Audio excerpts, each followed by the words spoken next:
Hello everyone, I'm Elizabeth Shaw and welcome to the channel, which is all about the narcissistic personality disorder, to give you more understanding of those you might be dealing with in your life or what you've been through within your life and how to recover from narcissistic abuse. This video is about the narcissist manipulative discard stage of the relationship. There is a big difference between their discard and us ending the relationship. The narcissist discard is often done in the cruelest and sometimes calculating ways, usually when we least expect it or when we felt like we actually needed them the most. Again, this is seemingly done to cause us as much psychological pain as possible, with no closure given by them, so we are often left chasing them for answers, which helps with their smear campaigns against us. We have to leave them to it and find our own closure. We will never get honest answers from a narcissist. The closest we'll get to the truth is the smear campaign stories they told us about what others have done to them, which is often a very accurate description of what the narcissist did to that other person. When we end a relationship with them, as hard as it is, because often as hurtful as they are, we care. We want to help them. We want to make it work. Possibly still Googling, can a narcissist change? We believe we should be there for them. Our children should have a two-parent household, as society claims it should be like. We end the relationship because we know the long-term pain of staying is worse than the short-term pain of leaving. It's not done to hurt them, it's done to save ourselves. A narcissist will idolize us. When we meet them, they are our soulmate, if you believe in the soulmate, our perfect match in every way, our one true love. They lift us high in the idolization stage as our dreams are coming true. They like all we do, they understand us, they even dislike all our dislikes, and life was great within that beginning startup of the relationship. Then comes the devaluation stage, where bit by bit they take us down. Slowly things change, sending us into a downward spiral of despair and confusion, always questioning ourselves, never questioning them, always looking at what have we done wrong, what could we do better, how could we change to get that person back that we first met. Then they start playing nice again, and then poof, the relationship's got problems again, and it's always cycling between them playing nice, the relationship having problems, us questioning ourselves, us changing to please them being nasty again, and it just cycles around that same pattern of behaviour. We know that relationships can be fantastic to start, and we know that relationships can hit problems. So we accept it as normal, even though our instincts are trying to tell us otherwise. They provoke us by psychological manipulation, mental abuse through gaslighting, provoking arguments, pity plays, silent treatments, blame shifting. Then they blame it all on us. They leave us full of self-doubts, confused, continually changing ourselves, walking on eggshells, afraid to speak up, afraid to be our true selves, afraid to leave, fear of insecurities, anxieties, heartache, shame, guilt and pain, constantly doubting ourselves and doubting them. And in reality, we can do far, far better. Nobody deserves that kind of treatment from anybody. Nobody deserves to be made to feel the way a narcissist makes you feel. Their discard can hit us hard. As they fill our human needs of certainty, we're in a relationship. As they fill the needs of uncertainty, we never know where we stand with them. Love and connection, growth and contribution, as we are always changing to meet their needs, always connected in our mind to them, sometimes positive, sometimes negative. Significance in a positive way that we're helping them, negative when they make us feel so insignificant. We become addicted to them, and it's no longer love we feel, it's the trauma bonding from all the highs and the lows and the release of the cortisol and the dopamine. And it's all trauma bonding and addiction that makes it so difficult to leave them, or to, when they've left us, to take that as an opportunity to break free. Although the idealization stage was an illusion and lies created by the narcissist, we lived it, we experienced it, and thanks to the narcissist manipulative devaluation stage, our inner critic cannot help but think that the discard was caused by something that we did.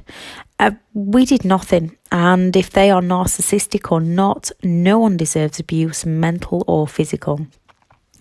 Narcissists will give intermittent respites from the devaluation, as they are using us either because they're wanting something from us, or we're trying our best to please them. They want or need something from us, so they do their best to keep us hooked by lifting us out of the water just long enough for us to be grateful, to then drunk us straight back under. Narcissists reward and then punish, to reward and then punish, to hook us into their negative toxic cycle.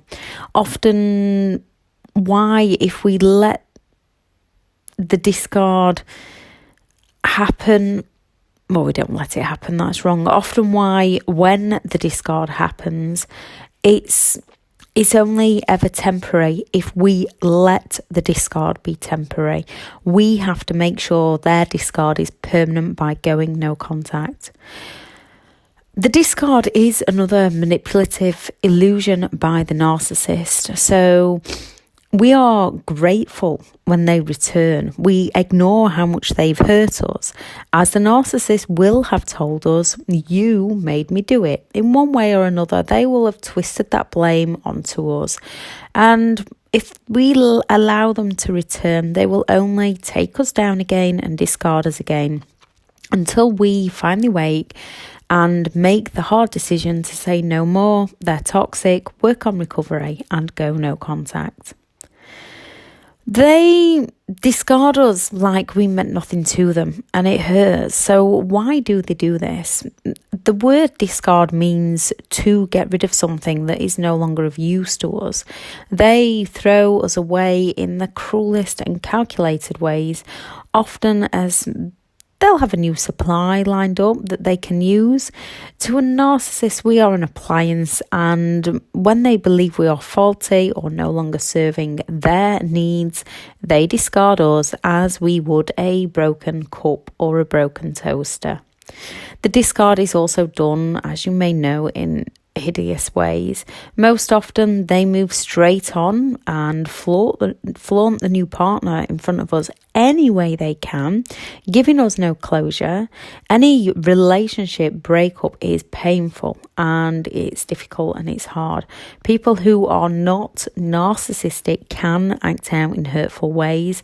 With narcissists, there is a pattern of behaviour, from the idealisation, the devaluation, the discard, the smear campaign and the hoover. There often is vindictiveness throughout the relationship with a narcissist, and this most often continues after the relationship has ended. Some will cut us off completely, and some will continue to contact us and give us the false beliefs that we could possibly get back together one day. Some play hideous games and hideous smear campaigns. They most often want to humiliate and destroy us after the discard, as they are extremely envious and jealous people, and if they see us doing any better without them, they will want to humiliate and destroy us in some way, with more lies and smear campaigns, as they protect themselves from releasing the shame and playing the victim or playing the hero to others. Yet they will never play the villain, because to them they are not the villain. The actual victim is usually left in deep depression with anxiety and fears running deep, most often blaming ourselves, while the narcissistic person swans off into the sunset with our self-esteem, our self-love, our self-trust, our self-beliefs, our life, our homes, our belongings, and they leave our lives in tatters. They might threaten us, stalk us, intimidate us any way they can, provoke us any way they can, and they will use our biggest weaknesses and fears against us. They discard for a few reasons. The main one is they've usually found an easier source of supply that will give them their attention that they require, that will look up to them, that will shower them with praise, that will look after them, that will fill their every need. Number one reason for discard, the one where they don't actually end it. They disappear without a word. The long absent silent treatment. We might have worked out something isn't right or found out something they've done and dared to ask them about it. A friend might have warned us, or we just know that something isn't right. Even though we might not know what it is, our instincts are loud and we stop saying how high every time they ask us to jump. So they discard us, usually disappearing without a word to upset and confuse us all the more. And they will be waiting for us to chase them. They will be waiting for us to send those endless messages to ask how they are, to try and work out in our minds what we've done wrong, they'll be waiting for us to make it up to them, and when they want to, they will reappear. 2, when we become aware that something wasn't quite right with the treatment of us, again, we still might not know fully what is going off, or we might not like the treatment of the children, but we still don't fully understand. We just know that things are not making sense. We don't like or feel hurt by their behaviour, and we start showing people messages or explain things, just small details of things that have happened, to check in whether we are indeed crazy, as the narcissist claims that we are. So we start asking outside people for help just to get some clarification on what's happening. We might have started Googling the behaviour, some validation that our thoughts and feelings are real, and it's not us as the narcissist leads us to believe. And they do actually pick up on the fact that our behaviour changes towards them. And when they're, again, not getting their needs met, they don't see a relationship as give and take. They see it as us failing them. So they discard us again so that we go chasing after them for answers. 3, when we do actually call them out on their behaviour, or we start creating our own boundaries and we stop pleasing them. We again have worked out that something just isn't quite right, and because we have the empathy to love and care for them, because we understand that relationships can have their problems, relationships can have their difficulties. So we want to make it work. We want to work through the problems so that we can get to that idealization stage again. We can get to those good times, because we know those good times can happen. They've happened. They're real. They were our reality. So we want to work through that toxicness to claim that good time back, even not realizing that this isn't a normal relationship. This isn't a usual ups and downs. This is where they hurt us severely, walk all over us and use us and abuse us. So they might have actually started a smear campaign against us, and we might start reaching out for others and to others for help, and people can start looking at us funny because the narcissist has already got in there with their vindictive words and their smear campaign. And if the narcissist finds out we're speaking to others about the relationship, which I don't recommend doing anyway in relationships with two good people, you don't want to involve third parties in a relationship. With a narcissist, you do actually need some clarification from others. But if they find out that we're talking to others, they will take this as deep criticism that we've turned against them. And in a normal relationship, you can whatever normal is. You can have a two-way conversation and work things out. To a narcissist, they will see it as people potentially taking our side, and they don't like it. So they have to up and leave and make us pay. They do not take responsibility for anything, and they never feel as though they are accountable. They will not be held accountable. They believe we've turned against them just to destroy them, and people are turning against them, so they have to up and leave us. Now, in a relationship with a non-toxic person, they'll chat and they'll try and work it out, and they'll try and find a way when one's upset or hurt or criticised another, often accidentally. And the person who has upset will often try to make it up to them and make it better. A narcissist, no matter who's done what, they will always blame the other person. It is never their fault. 4, when we stop giving them emotional responses, we step out of the darkness and we finally find our light. We know exactly what they are. We know exactly what they need. We know exactly what they do to try and destroy us. We no longer live in fear of them as they require excessive attention, which they are no longer receiving from us, they are going to discard us and run with no closure given, in the hope that we will give them some form of attention. 5, their games are no longer working on us. We've learned to respond and not react. Or when they go into the silent treatment, we no longer chase them. We just leave them be. Leave them to sulk in the corner like the spoilt toddler that they are, and carry on with our lives. And some are dangerous, so you do have to be careful. 6, they've drained us completely. They've driven us to the depths of despair. We can end up feeling like we no longer want to live. Depression, anxiety can no longer function on a day-to-day basis. Health problems, endless health problems. Their manipulation can cause so many physical as well as mental health issues within people around them.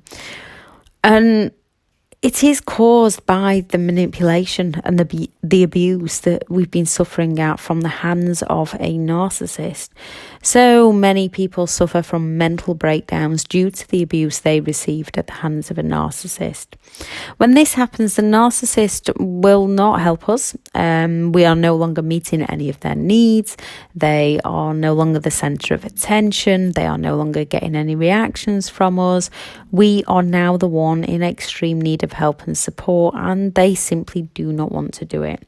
With their lack of empathy, they cannot care for us on a genuine level. They will only help us if they have something to gain by doing so. So if they can look good for someone else by playing the victim of how tiring it is, putting up with us and trying to help us, or if they can play the hero of how good they are to us, how much they're helping us, to somebody else, to get that attention from someone else. Meanwhile, they will be the very person that's sinking us. They take everything from us, and when we hit rock bottom, so we no longer have anything left to offer, as they don't want to help us, they take our mental health, they take our physical health, they drain us financially, they leave us stressed and depressed with anxiety, they drain us so there's nothing left of us, and then they up and leave and discard us. 8, they found a replacement. They might have had countless affairs in the past, and not all narcissistic people cheat, but there's a pattern that most do. Yet, once they've found someone that they've idolised, who's given them the attention they believe that they deserve, or if we've called them out on the affair and they have no option, nowhere else to go, the new is happily filling up their cup of empty holes, believing they've met the one, and the lies the narcissist is telling them about us. They want to help the narcissist. The new isn't questioning their behaviour, and the narcissist finds it easier being with them. While it's going good with the new, they will up and leave and discard us.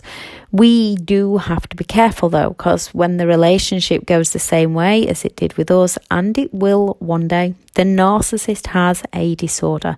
You cannot take the disorder out of them, as nothing is ever their fault. They don't see a reason to change. They don't see their toxic behavior within a relationship. They don't see their negative destructive pattern of behavior. So when the new doesn't work out, most will come back to hoover you. I hear so many stories of narcissistic people going back to exes time and time again. And a lot of us have been that ex that have taken them back until we realise the true extent of their behaviour, and then it becomes easier to make the decision to go no contact and to walk free. And if you have children, to go limited contact or grey rock and walk free. So how do narcissistic people do this is a question that most people do ask me. And they simply do not have the empathy to care for anyone other than themselves. Do they miss us is another question that I get asked, and the answer is no, not in the same way that we would miss people that we care for. They miss what we would do for them. They miss the things that we gave them. We miss the attention that we gave them. They miss what we provided for them. They don't miss us as a person. We are just an appliance to them. They might get to the point when they see us doing better, they will feel jealous or envious towards us. And again, they can either go out to destroy us, or they can come back to the hoover for the hoover to use us and drain us again. It does take an average of 7 attempts to leave an abusive relationship. And once we know about narcissistic personality disorder, most often we do go. Some of us have those doubts of, is it me? And we might try that one more time. Most often that will be the last time. They hoover. If they can triangulate the exes and the new supplies to get both to please them and beg for the narcissist's attention, there is no winner in this other than the narcissist. The best thing you can do for yourself and the new partner or the ex-partner of theirs is taking yourself out of the equation and leave the new partner to work it out for themselves. And the new will be hooked in that idolization stage, just like you once were, and they will not listen to reason from you. It will just help with the narcissist smear campaign. Just not your circus. Stay away from it. And no need to get involved. I know that's difficult. Most people want to help out, but the best thing you can do is just take yourself out of the equation. When people take the narcissist back, it is only temporary, and their behaviour gets worse every time that we do take them back. They never come back because they love us. It's never about us, and it's always how they can use us. So how do we recover and stop going back to them? Due to the possible trauma bonding from all those highs and lows with a narcissist, alienated from friends and family, left with CPTSD, might also have anxiety and health problems. Our energy levels may be drained. We've lost who we are, our self-worth, our self-love, our trust, our money, our homes. The narcissistic, them discarding us can be incredibly painful and cruel. And again, it's most often when we needed them the most, and we are isolated from support. So they were the ones that we turned to for support, not that they ever genuinely gave it. And trying to understand who we are again, who they were, trying to understand what actually happened is not an easy process. It gets easier and life gets much happier once we break the trauma bond, build ourselves back up and find our happiness again. It's not an easy or a straightforward journey recovering from narcissistic abuse. More and more secrets and lies often come out as we start, and we are kind of connecting the dots backwards. We don't see what happened until we get to the end of the journey, connect all the dots and see them for who they are. There is lots of things to learn and put into place, looking deep and healing deep within ourselves. However, with the right steps, it is possible to heal and move on.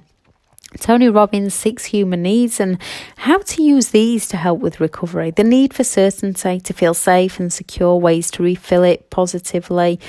Set yourself small tasks at first and make sure you complete each one. Start new routines, either a 10-minute one in the morning or evening, and then slowly add more each day. Eating healthily, small steps, baby steps. You don't want to change your diet suddenly one day.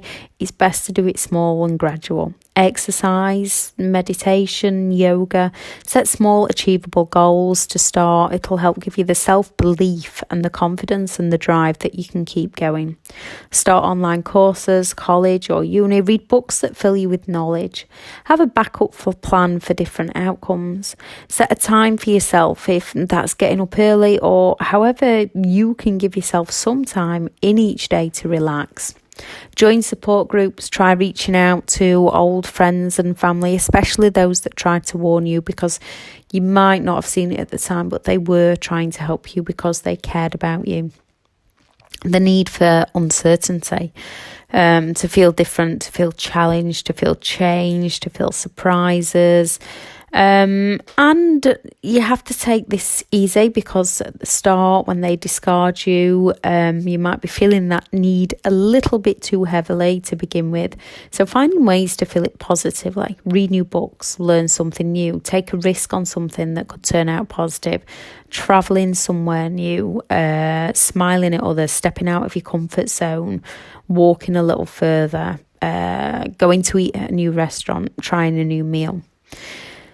The need for love and connection, the need to feel togetherness, compassion and warmth. So doing something kind for someone else that no one knows about, letting that car pull out in front of you, opening or holding a door for a stranger, helping others out, being supportive of others, non-judgmental of others, finding support groups who are positive and understanding, reading with your children if you have children, being kind and helpful, learning to trust and tune into your instincts. The need for significance, to feel important, needed, special, unique. So things like getting a new tattoo. People like tattoos, so getting a new tattoo, same as piercings, buying those new outfits, changing the way you dress, becoming a better version of yourself, personality-wise here. Not that there's anything wrong with your personality, but you know what I mean. Working on you, working on how you want to live your life, working on your new dreams, working on your new hobbies, helping out with schools or with charities, supporting others, giving to charities, making contributions, helping others out, giving back, providing for others the best you can, finding the meaning for your life, the things that you enjoy. The need for contribution. Leaving a mark on the world, giving, helping, serving, looking after your children actually fills your need for contribution, brightening someone else's day with a smile or a joke, doing good deeds for others, donating, contributing beyond yourself, serving others at work. The need for growth, developing, strengthening and learning. Things like learning new things, even if that's just working out or working new diet plans or reading books, listening to motivational videos, learning about narcissism and how to handle them and how to recover, having a career change, looking at online courses, starting a new job. There are plenty of ways to fulfill your human needs in a positive way, and some things like learning new things or exercise can meet 3 of these to get you positively addicted. Remember, you are worth it. You do deserve more. You are beautiful. You are handsome. You are caring and you are kind, and you do deserve better. Most people who recover from narcissistic abuse do learn all about narcissism. Not only will it fill a lot of your human needs at the beginning, it also helps you understand what you lived through and how to handle them, why they do what they do. While learning all about who they are and what they do, you must also start to use your present day to work on your future and where you'd like to be 6 months from now. So get a diary out. And I know it's difficult in these times to try and work on these things, but you've also got the opportunity of trying to find the time to keep your mind occupied with other things. If you've recently been discarded or split up from a narcissist, grieve the loss, cry, set a time limit, 1 day, 2 days, 1 week, set a time limit. You need to grieve, you need to allow those emotions out. We can try and distract ourselves, and as good as that is and as helpful as it is, we also do need to let those emotions out. Write out the false reality and write out the true reality to give ourselves the closure. We'll never get closure from them. They will only ever blame shift it onto us and make us feel worse. So we have to write it out and give ourselves the own closure. You don't have to write it. You can find other ways, but you have to give yourself your own closure.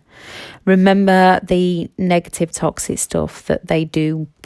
When you start thinking, oh, it wasn't that bad, that didn't really happen. Was it me? Was it them? Am I the narcissist? Are they the narcissist? Which a lot of people go through. Remember the bad things that they put you through. Don't focus on it for too long because it's going to bring your emotions crashing down. But just to shift your mindset back into it wasn't you. We have to lose that self-doubt. We have to understand that we are not to blame for other people's behaviour. They are responsible for their own actions. We are responsible for ours. And then once we've got our reality check back, then we need to focus on our future again. Focus on the positives of why life will work, and I mean will work better without them. Finding the opportunities, which is incredibly difficult while you're going through it, but finding the opportunities and the lessons and the things to be grateful for does help. And I know some of the things they do are sickening, but the longer we stay in that victim mode, the longer we sink ourselves, the worse we will feel. Work on anxiety triggers. When we know our anxiety triggers, we can work on ways to find coping mechanisms so that our anxiety no longer causes us trouble within our own lives. Creating new routines. Again, any doubts, and I know I repeat this, but any doubts, because we are so full of doubts, tell the story as if it happened to someone you really cared about. What advice would you tell that person? Work on your mindset. It was not your fault. You are lovable. You are worthy. Working on filling human needs up in other ways, positive ways, constructive ways. Things like joining those support groups, helping others learn about things, filling the need for contribution, growth, connection. And once you've learned new things, and it can set you on that momentum of what to do next. Trying new activities and new hobbies, learning your standards, your boundaries, your belief system, learning to no longer people please. Make sure you rest and take care of your needs. Laugh, find your sense of humour, whatever that sense of humour is to you, own it. Have your sense of humour, because it really can help you pull you through the dark times. And everyone's got a different sense of humour. So if someone's like, why are you laughing at that? It doesn't matter. Be who you want to be and not who others tell you you should be. We are all individuals. We take the steps in our own time scale and our own order. What works for one might not work for another. Keep going, keep learning, keep growing. Be exactly who you want to be for you in the present moment, and keep updating your mindset to create who you want to become in the future. Reach out to others, whether that's to receive help or give help. Most people in the world want to help people, and most people do actually want the support. So finding the things that make you happy in the present moment and who you want to be. And there's no right way or wrong way to live your life. There's no right way or wrong way to recover. Find the steps that help you recover in your own way. Add anything in the comments that helped you, because you never know who's reading it that might help somebody else. Please ask anything in the comments you'd like more information on. In the description, I shall add the links to where you can find me on social media and the links to the courses that I do have available. The one-to-one coaching is full at the moment, so I will also add the link to BetterHelp, which is a group of amazing counsellors and therapists that can help you through this. I'll add the video of a relationship with a narcissist, which is basically what a relationship with a narcissist is, the effects it has on you, a video on the idolization stage, a video on the devaluation stage, and a video on the roller coaster ride of recovery to give you some more information. Thank you very much for listening. And today, do 3 things that make you happy. Do 3 things that is self-care for you, that makes you happy. Self-care is important. It is not selfish. You're not doing it to hurt anyone. You're not doing it to destroy anyone. You're doing it to be at your best so that you can give your best. Thank you for listening. Bye.